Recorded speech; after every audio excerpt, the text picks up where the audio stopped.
We roll on now to number 7, and with Stixay on Golden Guardians. We talked about him quite a bit.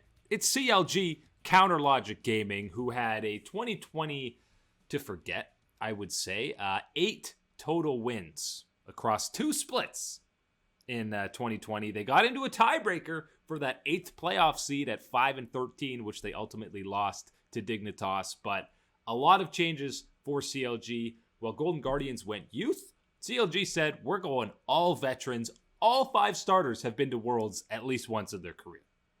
And there's nothing with this CLG roster that says we need to develop. We need to bring up the level of talent from North America. We need to go back 3 years. That's what they want with this roster. This is a roster of mercenaries, my man. These are guys here collecting a paycheck, looking to put some skills out on the Rift. And that's what the CLG roster seems to be. A kind of mismatch, right? Of who you could manage to get in free agency. See, whatever type of money we can throw at you. And as long as you're not signing with someone like Team Liquid, Cloud9, or TSM, hey, CLG, we might be the opportunity just for you. And you know what? Looking at this group, I think they're going to find themselves exactly what we're talking about them in the power rankings, kind of in this unimpressive middle zone. Yeah, I mean, 7 is honestly better than they got out of 2020, if that's where they end up, just narrowly missing out on playoffs. The problem is, I mean, you take the peak level of performance for all 5 of these players, and this is like a top 4 team, top 3 team in the LCS. The problem is, most of the changes they made in the offseason, Finn, Broxa, and Wild Turtle, you're kind of talking about they were the weak link that everyone was talking about on their respective rosters. Finn on Rogue, it was like, all right, Rogue, change your top lane, you'll be even better. Team Liquid, it was like, they performed so well despite Broxa not playing that well. And Wild Turtle was fine on FlyQuest, but they felt like they could upgrade. So it's not like these were these key free agents coming over. It was almost the forgotten players on these teams. You're certainly looking at these guys, and almost every single name you mentioned is looking for a rebound year, looking for that bounce back, looking to prove people wrong. Broxa, that's the big name, big signing with Team Liquid.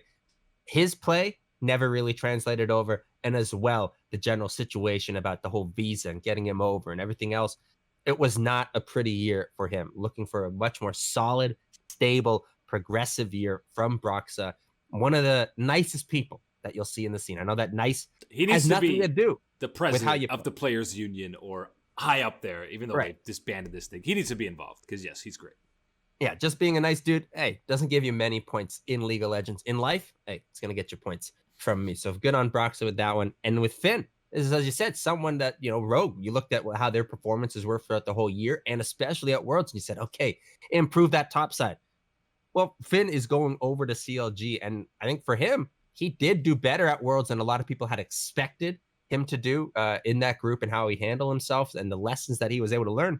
I think that this is a very big opportunity for him to improve and grow and show that, you know what, maybe I wasn't deserving of that spot, or, maybe you could have still looked at Rogue and what they wanted to do and grow and say, okay, sure, you want to replace top lane, fine.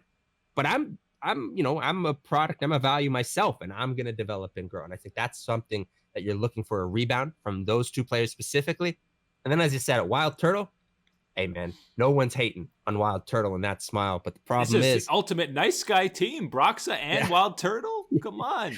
Hey, you're right. CLG are the nice guys. Unfortunately, nice guys.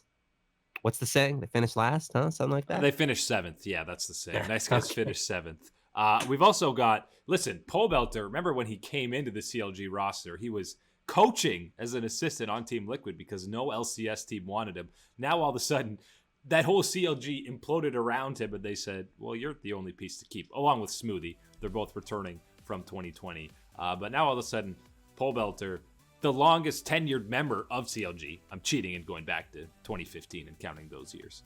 He's the guy that you're trying to focus around, right? Either, as I said, either you're looking for the bounce back and maybe looking for some strong top lane play from Finn with some help from Broxa, or really, as we've seen, and the only real success that CLG had last year, playing through Pobelter, making sure Pobelter gets strong. We've gone full circle here. You remember Pobelter originally? He's been the supportive mid.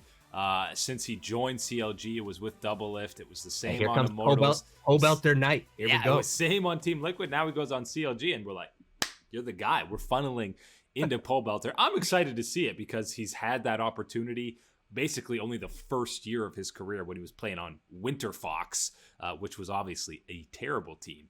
And also, this squad, we can't brush over. We got the all-Canadian bot lane of Smoothie and Wild Turtle. That's the dream, Mark. Gotta love some of that Canadian action happening, making sure that we got that pride happening in that bot lane. But as you said, this is one of the important things with CLG is that, you know what? I'm actually reasonably excited to see this squad. And to say that about a CLG roster, to say that is very been a while. It's been a while. Remember, I believe it was 2019 summer, the last time they made playoffs. They actually went 12-6. And that was the Power of Evil era. I totally forgot about that year. The most forgettable 12-6 I can remember in recent history. But yeah, it has been a long time since CLG fans have had much to get excited about. There's a lot of fan favorites on this squad, so I think, you'll definitely have something to root for. In terms of making playoffs, making a deep run, I could see them sneaking into the final playoff spot, but a deep run, I'm not so sure. Unfortunately, that the CLG of everyone's memory of the past, the dominant years, the good rivalries that we have. It's been half a decade, guys. It's been that organization, that management, they do not exist anymore. I'm not going to say anything else about the management and everything about CLG right now, but all I will say is that I feel bad for the fans because you know what? You guys have stuck through a lot more than you should have. And I think you deserve something nice. And at least with this roster, as we talked about, a lot of fan favorites, a lot of redemption stories. This could be one to get invested in. Individually, personally, let's leave the results at the sideway, please, for you. Yeah, just be happy with any wins that CLG could pick up. And again, the goal is more than 8 wins in the whole split because that's the standard you're trying to beat from 2018 summer. Remember, nice 10th place finish at 3-15, and then a vast improvement to 5-13 in the summer. So the bar is set low, CLG, is what I'm saying. Bar is set at the LCS level is what it's set at. Yeah, so sometimes, and it's extra sad when they can't limbo low enough to get past that. And that's the theme with a lot of these LCS teams, unfortunately. But CLG fans are dying or shifting to where their players go. When Afro left to 100 Thieves, okay, I'm a 100 Thieves fan. Obviously, when Double Lift went to TSM, people just followed him from team to team to team. And that's just the way CLG is going. That's not how you hold on to fans, guys. And when you look at this roster right now, again, fan favorites, people that you want to like, right? But again, nobody that you're really going, Mom, get me that CLG jersey. I need to have that CLG. Like, that's not happening, my man. And I don't see it happening with this roster.